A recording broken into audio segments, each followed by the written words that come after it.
साथियों, आपने न्यूज़पेपर्स के माध्यम से और इलेक्ट्रॉनिक मीडिया के माध्यम से पढ़ा और सुना भी होगा कि सुप्रीम कोर्ट में कुछ पिटीशन दायर हुई है, वो सेम सेक्स मैरिज को लेकर। और इन पिटीशंस के माध्यम से ये चाहा गया है कि जो लोग एक ही पुरुष के साथ स्त्री के साथ यदि रहते हैं तो उनके विवाह को मान्यता दे दी जाए, उनको कपल मान लिया जाए। और इस पर जो प्रमुख रूप से इसके पक्ष में जो आवाज उठा रहे हैं वो है कांग्रेस पार्टी के श्री अभिषेक मनु सिंह। मुझे पता नहीं कि ये उनकी अपनी व्यक्तिगत राय है या वो केवल पैसे लेकर के बोल रहे हैं। और वैसे उनके चरित्र के बारे में, उनके व्यक्तिगत जीवन के बारे में सब कोई जानते हैं कि वो किस ढंग से और कैसे जज बनाने के लिए किस ढंग का कृत्य या कुकृत्य किया करते।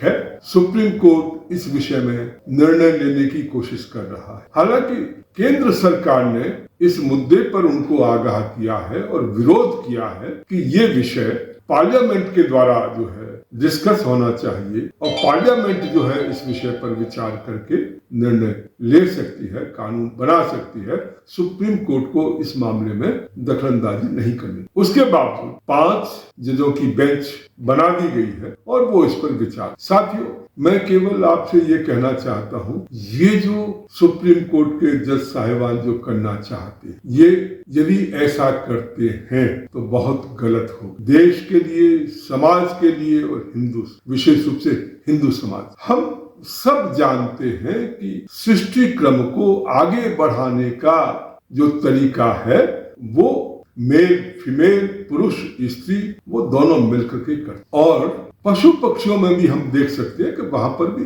इसी ढंग का ये नेचुरल सिस्टम है, प्राकृतिक सिस्टम है। उस प्राकृतिक सिस्टम को जो कि लाखों करोड़ों वर्षों से जो चला आ रहा है, आज उसको ये लोग जो है बदलना चाहते। क्यों बदलना चाहते हैं? कुछ लोग कहते हैं एक फंडामेंटल राइट्स है जो उनका सेक्सुअल ओरिएंटेशन इसी ढंग का है कि वो जो है एक ढंग से ही रह सकते हैं। ये जो भी कहा जा रहा है वो बिल्कुल गलत। न तो ये फंडामेंटल राइट है, ना ही ये सेक्सुअल ओरिएंटेशन का इश्यू। ये एक प्राकृतिक सिस्टम है और उस प्राकृतिक सिस्टम को आप सेक्सुअल ओरिएंटेशन का नाम दे करके आप उसको बर्बाद करना चाहिए। आप कल्पना करिए कि क्या 2 पुरुषों के बीच में हुई शादी से बच्चे पैदा होंगे या 2 स्त्रियों की शादी से बच्चे पैदा होंगे? तो आखिर क्या करेंगे?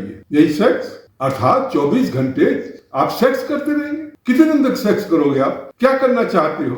केवल सेक्स को आधार बना करके और आप पूरे सिस्टम को बर्बाद कर देना चाहते हैं। 2 महीने बाद, 3 महीने बाद क्या करेंगे? जब सेक्स से मन भर जाएगा तो आपस में लड़ेंगे, झगड़ेंगे, मर्डर करेंगे। जैसे श्रद्धा के 35 टुकड़े हुए, जैसे निक्की यादव को फ्रिज में जो है मार करके जो है डाल दिया गया, यही इस देश में करना चाहते हैं। ये बिल्कुल ही गलत हो रहा है और गलत तरीके से किया जा रहा है। मैं जानता हूं कि ये जो सिस्टम है, सबसे पहले रशिया में वामपंथियों ने, कम्युनिस्टों ने वैवाहिक सिस्टम को बर्बाद किया और उसके बाद वो वहां से वो अब स्वयं तो बर्बाद हुए, परंतु वहीं से ये सिस्टम वुमेन एम्पावरमेंट, ये एम्पावरमेंट, वो एम्पावरमेंट, इस ढंग से कि शादी न की जाए, स्वतंत्र रहा जाए, ये सारा सिस्टम जो है वो वहां से चला। और अब ये हमारे पारिवारिक जो जीवन मूल्य हैं, हमारे जो सामाजिक जीवन मूल्य हैं,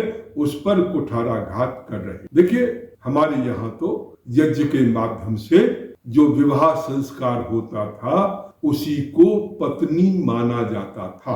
पत्नी कहते ही उसे हैं जो कि यज्ञ के माध्यम से, संस्कार के माध्यम से जो प्राप्त होती है वो पत्नी कहला। और आज ये जो है कहते हैं कि नहीं साहब, इसकी कोई आवश्यकता नहीं। तो ये जो कुछ हो रहा है बहुत गलत हो रहा है, इसका विरोध करने की आवश्यकता है। सभी साथियों से अनुरोध, इस वीडियो को अधिक से अधिकतम शेयर करें। ये हमारे पारिवारिक जीवन मूल्यों को समाप्त करने का षड्यंत्र है। ये हमारे सांस्कृतिक जीवन मूल्यों को समाप्त करने का षड्यंत्र। ये हमारे परिवारों को तोड़ने का षड्यंत्र। ये हमारे समाज को तोड़ने का षड्यंत्र। केवल हमें सेक्स का कीड़ा बना करके ये इस समाज को बर्बाद करना चाहे, क्योंकि विवाह का एक पवित्र उद्देश्य है।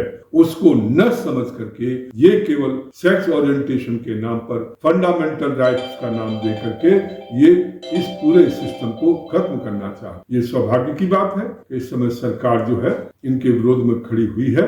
हमें अपेक्षा है कि सरकार मजबूती से इनका विरोध करेगी और ये कोई कुछ जजमेंट पास करते हैं तो उसके विरोध में कानून पास करें, जिससे कि हमारी पारिवारिक व्यवस्था, सामाजिक व्यवस्था सुरक्षित रहे। आप सभी साथियों से अनुरोध है कि इस वीडियो को अधिक से अधिक साथियों में शेयर और अपनी पूरी ताकत के साथ जहां कहीं हो ये सुप्रीम कोर्ट जो ये करने जा रहा है उसका विरोध करें, सड़कों पर विरोध करें, कोर्ट में विरोध करें, लोगों को इसमें जागरूक करें और इसका पूरी तरह से विरोध करना। बहुत बहुत धन्यवाद।